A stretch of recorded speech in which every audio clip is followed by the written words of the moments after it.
everybody, happy Friday morning all across North America and all the way down to Australia. How are you? Leadership in Changing Times, Becoming a Community Builder, the final session, the final teaching session. This is it, winding it down. 3 more weeks to go. So I want to take just a second before we launch into the final competency, a commitment to continuous improvement. I want to take just a second to talk about the tools that you've been utilizing and how you can utilize them in the future. So the web portal for you, your mid-level and frontline will be available all the way through the end of the year. So till January 1st, you can access the information. What does that mean? That means it's there. That if you want other people to go through the program, if you want to switch tracks in the program, if you have a frontline staff person that aspires to leadership and you want to put them through the mid-level, the Leading Others Today track, you can do that. If you want to take some of the information from that track, or if the mid-level want to take the executive leaders track or whatever, you can do that. If somebody wanted to change their track once the program is over, they would just contact Melody. And Melody would go ahead and take care of that for you. No problems at all. You may want to revisit the information over the coming 6 months, 5 months. It's there, it's available. All of the handouts, all of the MP3 files, all of the videos, everything available to you. Many departments who have gone through the program in the past have revisited it, maybe in their quarterly meetings or in their weekly meetings or in their monthly meetings or in their annual meetings. Come back to the information. Because what has occurred is you have now everyone having heard a similar philosophy.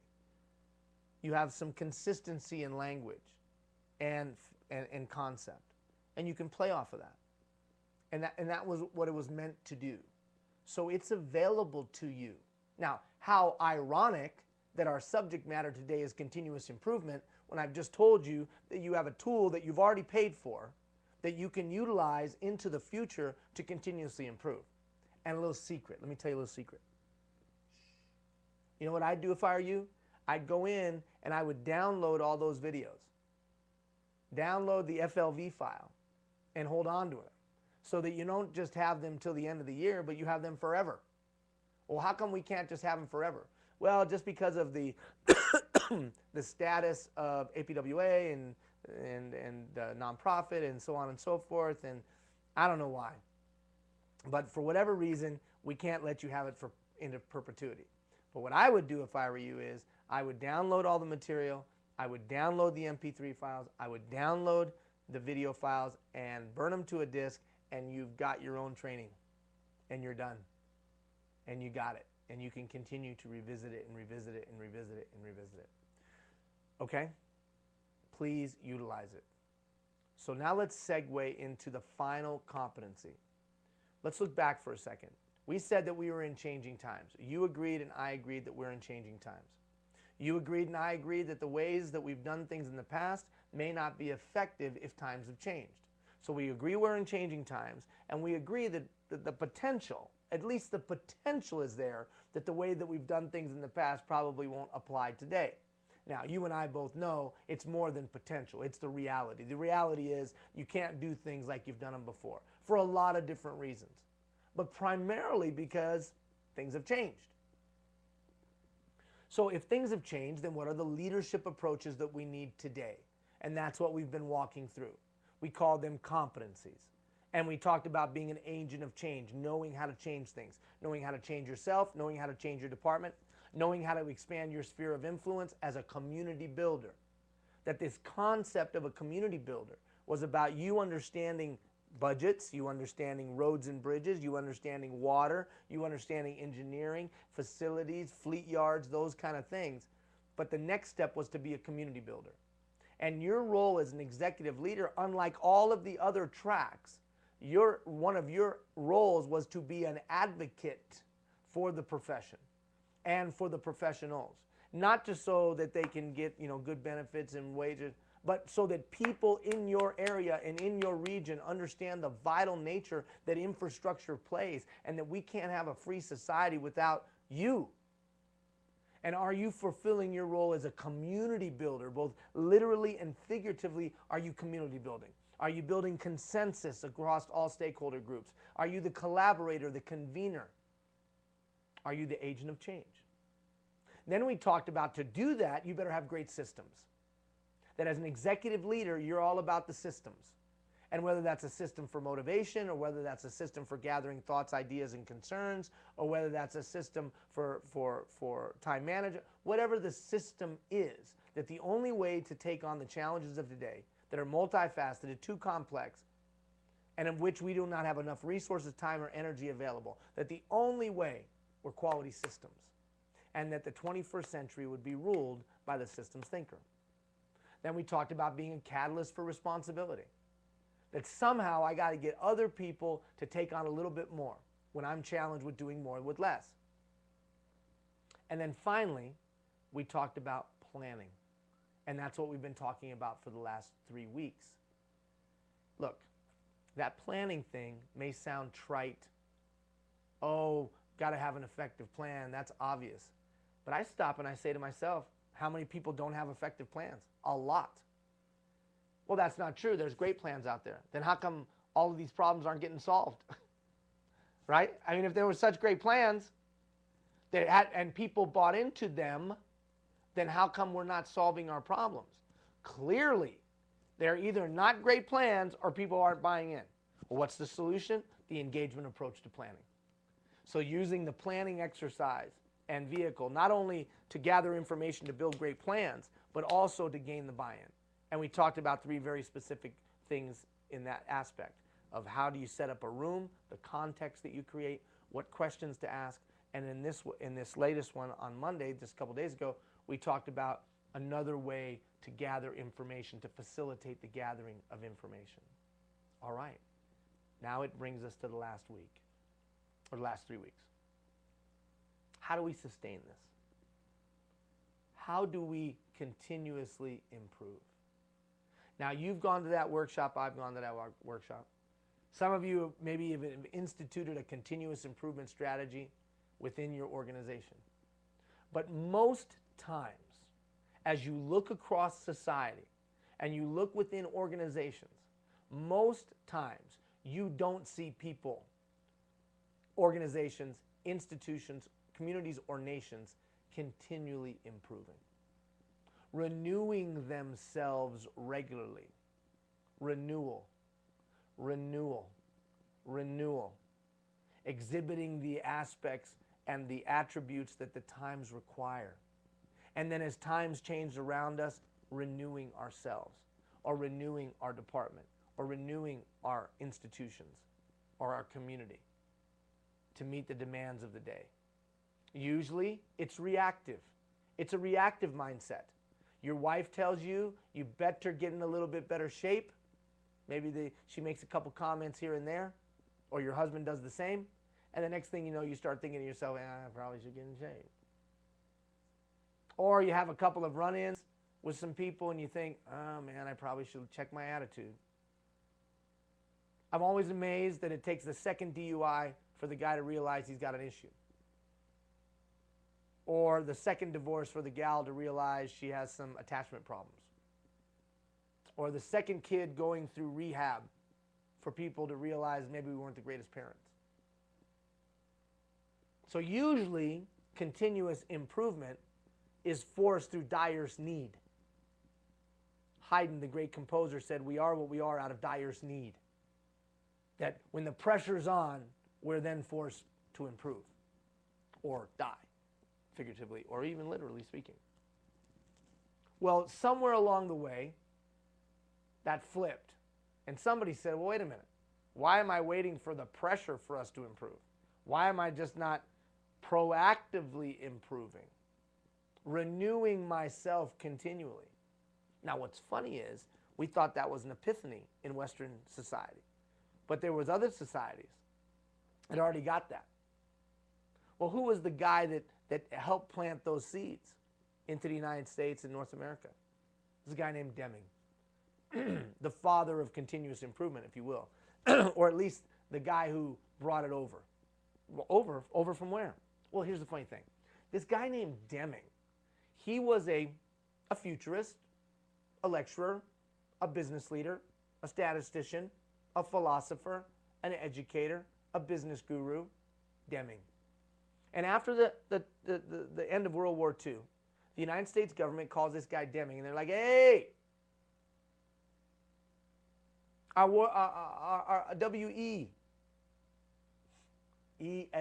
Edwards Deming. I always wanted the first initial and then my name. That was pretty cool. Like, hey, you're a superstar. You know what you're doing. We want you to go to Japan. And what do you want me to do in Japan?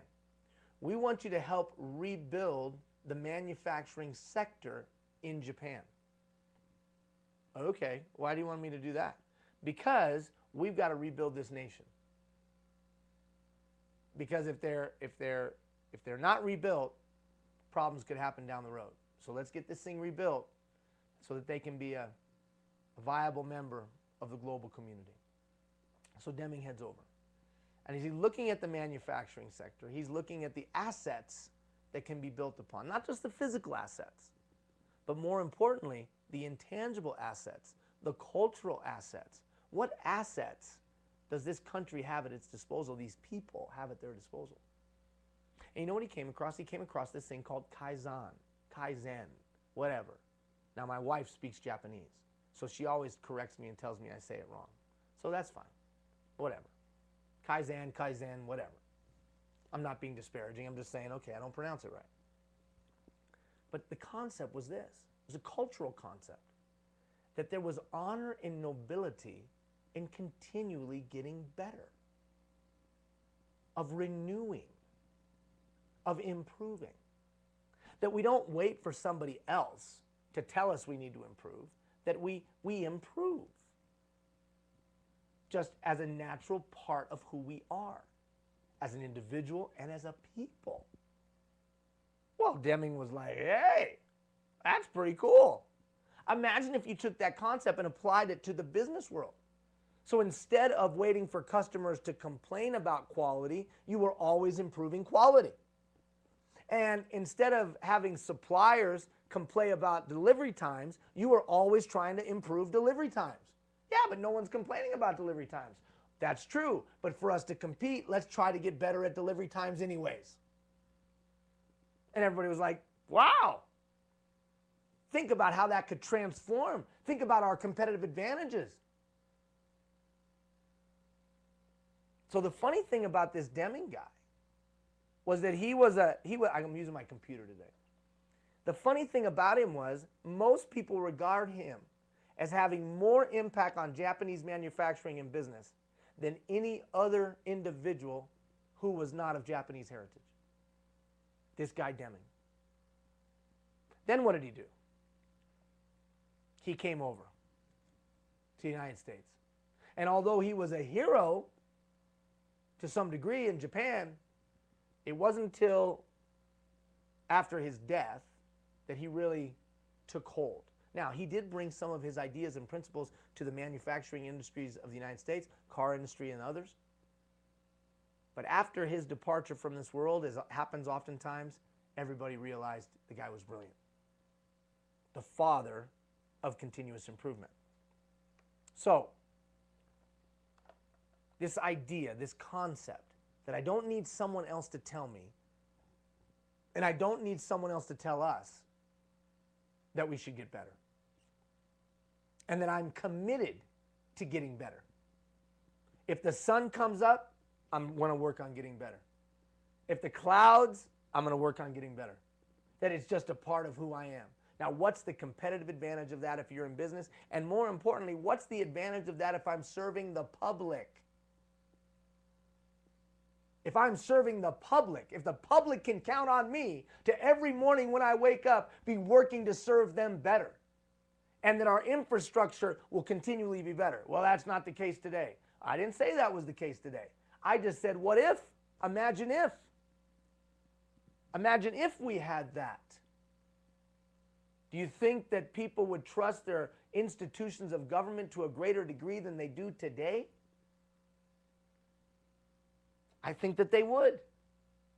If we established ourselves as the gold standard of stewardship, the gold standard of service, the gold standard of management, the gold standard of leadership, if we established ourselves, the public works sector, as the gold standard of how to do things, and I will tell you, in many departments that I've been to across North America, haven't come to Australia yet, Gary and Lismore, Australia,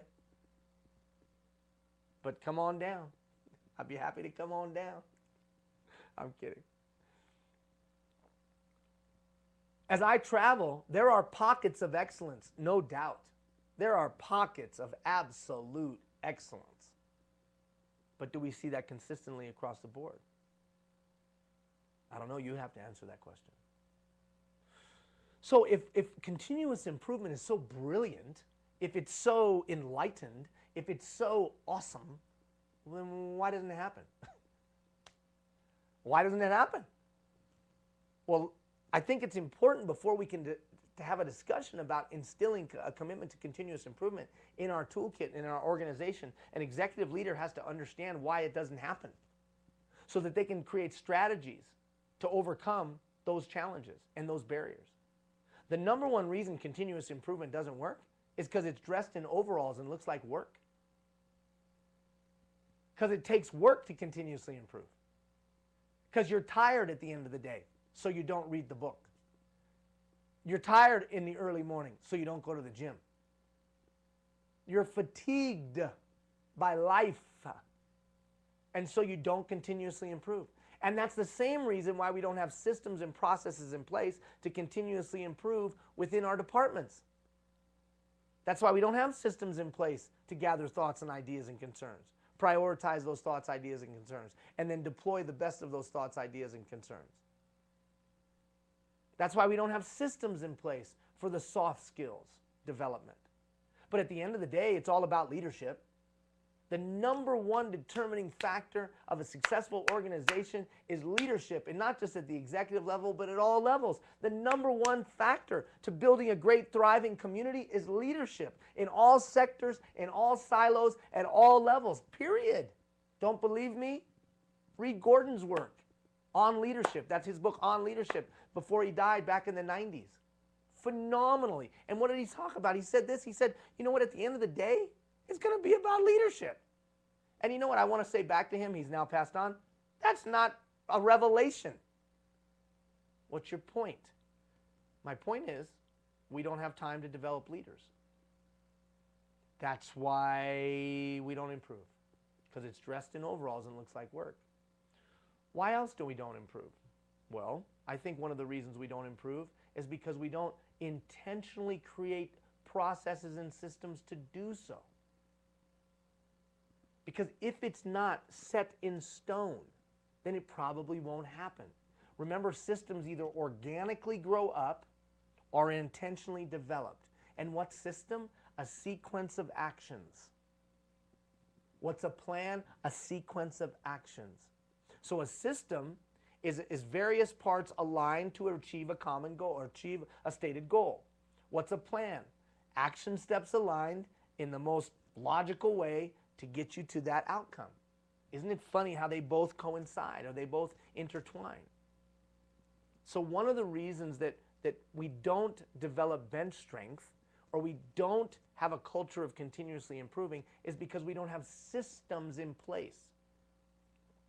We talked about a law of motion in the past, the law of inertia, but there's another law of motion that talks about things deteriorating back to their natural state. So within a department, you have to work aggressively to put systems in place that will fight against things moving to their natural state of chaos. So the second reason we don't continuously improve is because we haven't built the systems to do it. Now, let me be very, very clear on that. That we can talk about continuous improvement all we want, but practically speaking, it takes time and systems to actually accomplish it. Now, I would suggest to you that the investment of time and resources, not money necessarily, but time and energy, the return you'll get for that will far outweigh your initial investment. We'll talk more about that in a minute. And then finally, I think one of the reasons that we don't continuously improve is that it's not a part of our culture. It's not a part of our culture. It's not a part of our culture. In our culture, somehow we've got this idea that I'm going to come to a place where I make it. I make it. I've made it. Implying that I've reached the pinnacle. I don't have to work anymore. I don't have to try anymore. I don't have to bust my butt anymore. I don't have to do that anymore. That I have made it. There's an expression that says, once I believe that I've made it, I've begun my descent. The moment I believe that I've made it, I've begun my descent. And isn't it funny, when you do an exploration of history, there's no place on the planet where people have said, I've made it, and then continued to have success. What do you mean by that? Look at ancient cultures. In the ancient Greek culture, the concept was arte, this idea of continually growing and continually learning. Or in the Hebrew culture, the concept of sojourning. Or like I just told you about, in the Japanese culture, this concept of kaizen, this concept of continually improving. And in all of those situations, the idea of enlightenment came from me getting better tomorrow than I was yesterday. That there was nobility and honor in that. Today, there's nobility and honor in the United States, Canada, and even in Australia, where people say this, I've made it. I don't need to improve anymore. Isn't that funny, Jeff? I don't need to improve anymore. So we place value on the guy who can stand up and say, I don't need to get any better. Well, that's a joke. That's ridiculous. Ridiculous. And we do the same thing in our communities, and we do the same thing in our workplace. Now, is it because we're lazy? I don't know. I don't know what we are. I just know it doesn't serve us well. It won't possibly serve us well. I'm not here to judge anybody. I'm just here to say that decision, that mindset, can't possibly serve us well. So, with all of that said, and I think that that's an intense and important aspect of this, I think we have to look at a final thing, or two final things that Deming pointed out. He said that there were some deadly sins to leadership that would kill us as executive leaders. First, he said a lack of consistency of purpose. That if we didn't have consistent purpose, if there was inconsistency in purpose, we were challenged. Now, here's the funny thing. I preach, you got to change, you got to change, you got to change, you got to change. And I do preach it, and I will continue to evangelize that message. But there's a fine intertwining of consistency and change. There are some things I need to be consistent in. Consistent in. Consistent in. And there's some things I need to be continually renewing in. Continually renewing in. Consistent, the why. Renewing, the how. I have to be consistent in my why. Because if I'm consistent in my why, people know what they can expect. I may adjust my how. I may change my how every year to be more relevant, to be more impactful. But we're not going to change the why. Does that make sense? So, yes, we have to be continually renewing so that we're relevant and impactful, but we're consistent in our why. Okay? Emphasis on short-term gains. Emphasis on short-term gains. Just lay that across Western society today. Emphasis on short-term gains. Mobility of management. So if we start changing leaders regularly, that's a deadly sin because people don't know who their leader is. They don't know what to expect. They don't know what direction we're headed. Now, it says running a company. Obviously, he was speaking in terms of company, business. We're speaking in terms of the public sector. But visible figures alone, when we start working only off of budget, that's the tough part about your work. What's the value of clean water? What's the value of a safe bridge? What's the value of a pipe we will never see? But it transfers and transforms. It transfers and then transforms sewage. Or what's the value of a clean public building from the perception of citizenry about their public institutions? So when we only run on visible figures, we lose some of that important aspect of the value of public works. Neglecting long-range planning. I don't need to beat that dead horse. I've beat it for the last 3 weeks. Relying on technology to solve all of our problems. Well, there's got to be a better technology to get this done. Well, I found most of the time we're talking about attitudinal barriers. We're talking about attitudinal barriers, not necessarily a hard tool. Seeking examples to follow rather than developing solutions. Now, let me really unpack that, because you look at that and go, wait a minute, shouldn't I look at an example of what somebody else is doing? Absolutely. But what internal ideas could you come up with? What innovation could you create? And we already talked about that when we talked about systems thinking. We talked about systems for innovation.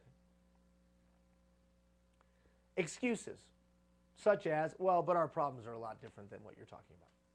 You wouldn't understand what we're going through. You have no idea what we experience. Really? There's some consistencies. Jeff and I were having this discussion the other day about algorithmic things that are seemingly would not be able to be flowed through an algorithm are algorithmic. Like, how is it possible that I go online and it suggests to me whatever social media thing I'm a part of, suggests to me 10 friends that I might be connected with, and all 10 of them are. And I'm like, whoa! Seemingly random isn't so random. So, our problems are different. Really? Probably not.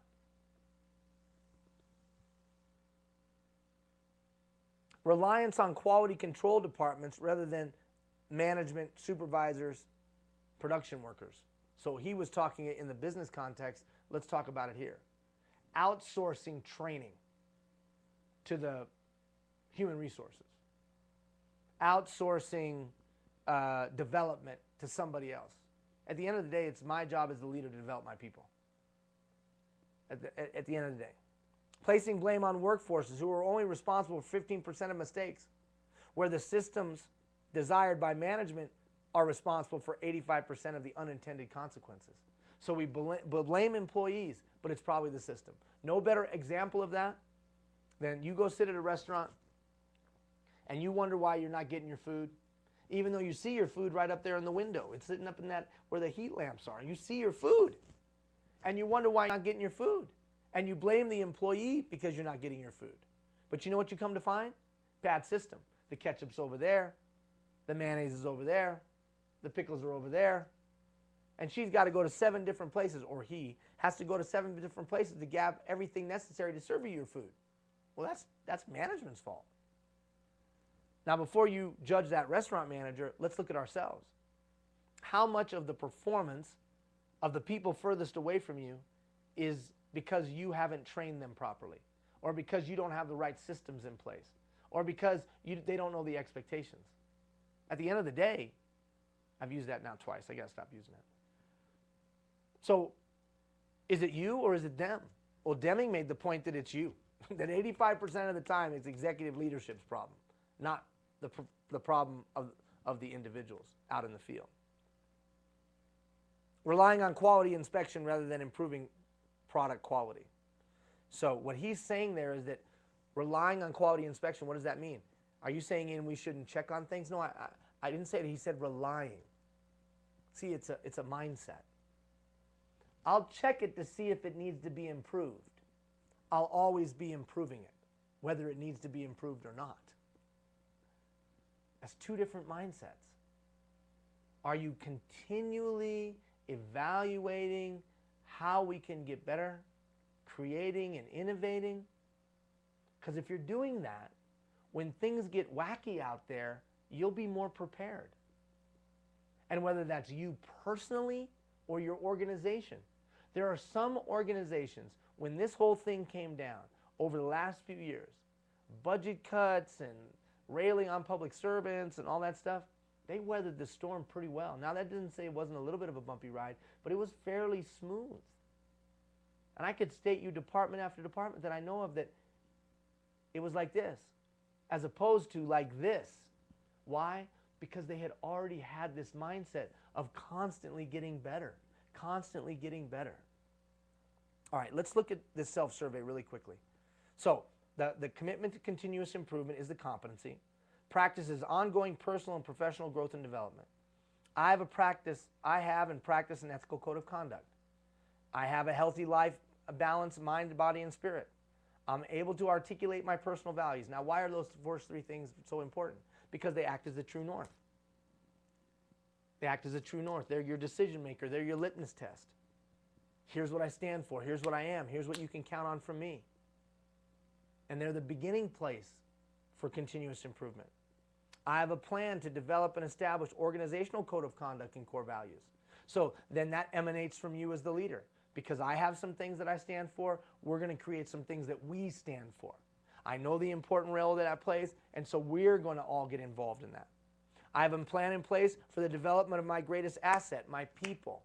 You're involved in this program. Use this program into the future. But this program in and of itself isn't the solution. What's the solution? You're the solution. That you'll have a mindset that you're going to continuously be improving and developing your people, and this is a tool to do that. I have a succession plan in place. Not I have favorites that I've picked out that are going to take my spot. No. I have a succession plan in place all the way down the chain of command. I actively seek feedback from other departments regarding my performance. One of the key aspects of continuously improving is proactively reaching out to get feedback. That's why one of the first things I asked you to do was send out that survey, that whole 3 questions, right? The whole 3 questions. What am I doing right? What am I doing wrong? Suggestions for my improvement. If you could send me back to school, what class would you make me take? Remember that? Are you continually seeking feedback on performance? I have a system in place for communicating goals, employees' role in reaching those goals. I have a system in place for communicating what winning is. I initiate and maintain networks with other people, and not just people within your area. I call it the power of loose relationships. Now, I stole that from Gladwell. So I don't call it that. But I call it that because he called it that. This idea of it's nice to have friends, it's nice to have long-term professional relationships, that's really, really good. But it probably isn't a good tool for innovation and continuously improving. What? Yeah, they run in your same circle. They probably have some similar mindset. They probably have some of the similar ways of thinking and worldview. Does that serve you well in improving? No. What serves you well in improving is people that don't think like you, don't go where you go, don't hang out. So the power of a loose relationship, people you don't talk to all the time, see all the time, interact with all the time, can usually bring you the greatest insight. Because they're walking in a sphere that you don't walk in. And they bring you a whole different perspective. So proactively setting that up. People that you meet, people that you talk to, that you're interested by, and you say, wow, this gal's got it on the ball. Loose relationship, keeping a little bit of contact with them so you can gain insight and wisdom. I participate in new opportunities and way to improve and grow. That's what you're doing here. I actively participate in professional association, APWA. I place a priority on scanning for trends, issues, and promising practices. 15 minutes. Just take 15 minutes a week. Type into Google, promising practices, leading edge practice, public works. Or just scan the APWA website. And the other materials that are out there. What are the coming trends? Looking out over the horizon. That's what your job is as an executive leader. The troops don't have time to do that. They're in the middle of the forest. You're above it. You're looking out over the trees, seeing what's coming next. Okay, score yourself 1 to 10 there. Another thought, Deming, and then we'll get to some nuts and bolts and then we'll get out. Now remember, we got to unpack this for 3 weeks. Got to unpack this for 3 weeks. When people and organizations primarily focus on quality, defined by that ratio you see there on your paper, quality tends to increase and costs come down. But when we focus on cost exclusively, and not on quality, what we find is that eventually costs go up. Crazy. Now, you got to mold that to your specific situation, but think it through. Well, I don't have a choice. My budget's been cut. Yes, your budget's been cut, but you can still emphasize quality. How are we going to get to quality with the limited resources that we have? That's that outcome-based planning model. Okay, as an executive leader, you're responsible for creating a culture of continuous improvement. We're going to base that on 3 pillars over the next 3 weeks. 3 pillars over the next 3 weeks. Creating a culture of growth as an expectation, establishing systems for professional development, succession planning, and developing bench strength. Those 3 things is what we're going to unpack. The first one. How do I just make it a part of who we are? I don't know, it's just what we do around here. We grow. I don't know, it's just what we do around here. I improve my skill. I don't know, it's just what we do around here. We improve our safety approaches to things. I don't know, it's just what we do around here. We refine systems and protocols to make them more impactful and less stressful for us and those that we serve. I don't know, that's just what we do around here. How do we create that? We'll talk about that in the coming weeks, but for now, systems. It's all about systems. It's all about placing these systems in place, putting these systems in place. We'll come back to that because we're going to give you a system in just a second. Establishing systems for professional development. Systems for professional development. Succession planning and developing bench strength. So those latter 2 we'll get to in the coming weeks. In the balance of our time, I want to talk about this culture of growth as an expectation. So here's what you have at your disposal. You have experts at your disposal. You have absolute experts at your disposal. You have people that have PhDs at your disposal. What? Yeah, a PhD takes about 10,000 hours, total learning time. 8 to 10,000 hours, total learning time. Well, you and I both know you got guys or gals that have operated heavy equipment for more than 10,000 hours. You got guy or gal that worked in the water treatment plant for more than 10,000 hours. You got guy or gal that's been in the engineering department for more than 10,000 hours. You have people on your administrative team that have been at it for more than 10,000 hours, which means you have PhDs in your department. You don't have to look beyond your department to have vocational expertise and knowledge in your department. Okay? Take that thought and set it right there. Secondly, you have people that don't know what they're doing. You have people that have responsibilities that they're not completely proficient at. You have people that not only are they not proficient at it, they have no proficiency whatsoever at certain tasks and duties. And if we're being honest, you have both. The key is somehow you got to get this information to the people who need it. And you got to get the people who need it to seek it and want it. So look at those 2. Those are true. That's truth. You have a bunch of people that are vocationally competent, proficient, and have significant operational insight and wisdom. You have other people that desperately need that for you to go to the full potential of your department. So how do we make that happen? How do we get this information over to here? Okay, some ideas that I don't think cost a lot of money. And what's funny is, I think these ideas solve some of your continuous improvement dilemma: resources, time, and money. So the first thing we're going to do is establish those PhDs as people that we would want to be like. Now, obviously, their attitudes have to be right. Their professionalism have to be right, because you could have some guy that has tremendous knowledge but is a slug and has quit and stayed, as some of you have emailed me, or retired but stayed. So we don't want to hold those guys or gals up as an example. But there are some people who are professionals, are craftsmen, and they are always getting a little bit better. Your PhDs. So we honor them and we hold them up. And we go to them and we say, you have tremendous expertise and knowledge, and I'd like to get some of that you have and get it into some other people. And usually when you approach them like that, they're open to it. They're open to it. Now, there's two ways that you can do this. You can do it formally. You can do it informally. Let's talk about the formal way. Now remember, we're establishing a culture of growth, but we're doing it in a very practical way. We're looking at the assets that we have at our disposal and then creating some action steps to get us to that goal of a culture of growth. So the first step in it is identifying those people that we want others to aspire to be like. They're vocationally competent, they're professionals and the like. And we hold them up as an example. And we say, here's some examples of people that you can be like. Okay, then what? Then we say to those people, how would you like to help us? Help us do what? Help us create a culture. How are we going to create a culture? We're going to take the best of you and we're going to download it into some others. We're going to take the best of you and we're going to download it into some others. And we're going to do that in two ways, formally and informally. Let's talk about the informal. So you go to this professional and you say to them, hey, you're a superstar. You've been here for 30 years. And it wouldn't matter who your supervisor or manager was, you'd be great at your work. I need you to do me a favor.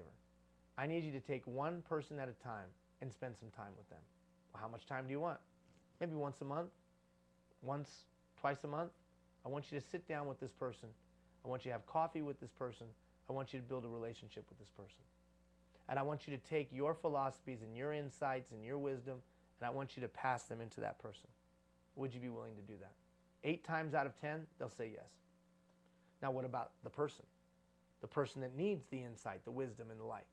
Well, my suggestion is that at first, when you start rolling something like this out, you start with some fertile ground, someone who is eager to do it, so that you get some traction on doing this, and then other people see that it's done all the time. It's just what we do around here. Are you talking about a mentoring program, Ian? Well, you could call it that to an extent. I don't think it has to be that deep. I think it's taking people that have knowledge and interfacing them and bumping them up against people who need knowledge. And then let the relationship happen organically. You just make the introduction intentionally and proactively. Well, how long should that last? Well, I think you let it happen organically. Maybe you have them have the meetings for 4 or 5 months. You know, just an hour at a time. And they just have a chat about where each other are going. And this person passes along tips and insight and wisdom and ideas, and this person takes it in. What if this person doesn't want to do it? Well, then don't start with them. Start with people that would want to do it so that the idea catches on. The idea catches on. And maybe you only do it with 4 or 5 people at first. And then you do it with another 4 or 5 people, another 4 or 5 people. Because you and I know what will happen. People will improve. And as people improve, other people would want to participate. And that's the first step in moving to creating that culture. Formal. What I would do is go to those PhDs, those long-term employees that have the professionalism, have the insight, have the wisdom, and the like. And I would say to them, how would you like to take this thing that you're an expert at, and how would you like to teach it to some other people? How would you like to take this thing that you're an expert at, and how would you like to teach it to some other people? 8 times, maybe 7 times out of 10, they're going to say, wow, thanks for asking me. You really think I'm that good at it? Oh, you're excellent at it. I know it. You know it like the back of your hand. You've forgotten more about it than I'll ever know. I would love you to take some of that knowledge and teach it. Teach it. Well, how would I teach it? Well, we're going to set up a time, and you're going to share that information. Now, be clear. Be very clear now. That person may not have the skills to teach it, so don't put them in a position where they feel uncomfortable. So you might have to refine that a little bit by saying, what are the key attributes or the key qualities or the key steps to doing that thing? And they would outline them for you so that you've helped them create a little bit of a learning outcome and a little bit of a syllabus. And yes, that takes a little bit of work. But imagine, if you will, if you could take that guy or gal that's been around a long time, forgotten more about that thing that we know, and that they could teach that to others. Again, you may have to coach them a little bit on how to teach it, But what I found is that 7 out of 10 times people will say yes. And 5 out of those 7 or 4 out of those 7, you're going to have some good teachers. So if 40% of the people I ask turn out to be good teachers, is an advantage to me. Absolutely. Because I'm taking that operational insight, vocational expertise and wisdom, and I am data dumping it. And guess what? I don't have to be in the room for it to happen. That's a force multiplier. That's a great system. Well, how would you set it up? Who would get paid? Well, everyone has their own internal protocols, but I would set it up like this. I would say this month, Bob is teaching blank. Anybody that wants to come and learn more about blank, we're going to free up an hour of your time to be able to do so. And you don't need to do that very often. Do it once a quarter. Some people do it once a month. What's my point? You tell me that you have no budget for training, and yet you have PhDs within your department. We have no budget for training, but you have PhDs in your department. So you just need to take and find a way to get that knowledge and information to the people who need the knowledge and information, especially in challenging and changing times. That's the time we've got to innovate and come up with ways to train our people. Well, I just laid out for you a simple way of doing it. Well, how would you manage that then? In my opinion, it's pretty simple. What I would do is I got my PhDs, my professors, and I've got the people that need to be students. And sometimes that might go like this, right? A guy who's a student might have a PhD in something else, or a gal or whatever. Once I have that little faculty made up,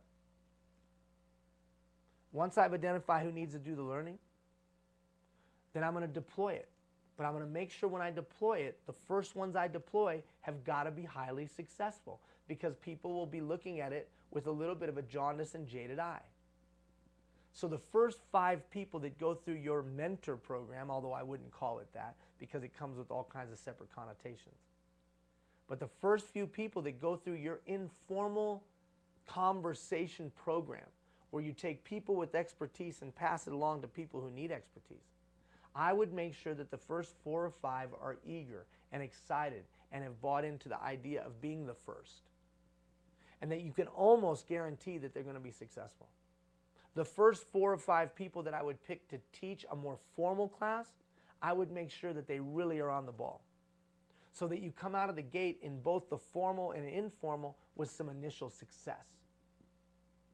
So I wouldn't run off half-cocked into doing it. I'd slow down and do it right. But it is simple. It doesn't have to be complicated. Who are the 1 or 2 or 4 or 5 people that are great at something? Maybe you've got a guy that's great at supervising other people.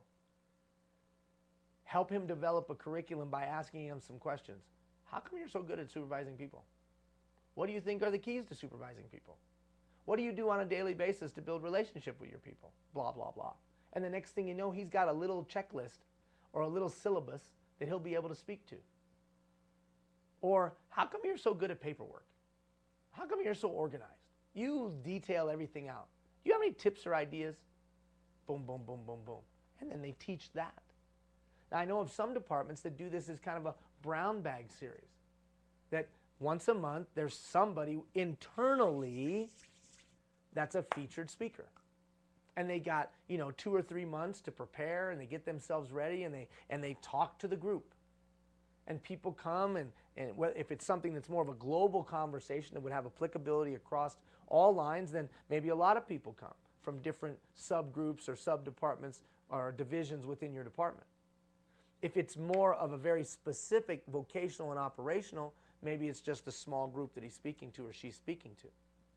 But can you imagine being that person? How proud you feel? How excited you feel? My boss has asked me to teach this material. I'm excited about doing it. And I can't wait to teach what I know. Yeah, but there's going to be some people that will be negative. They don't want to do it. Don't ask them.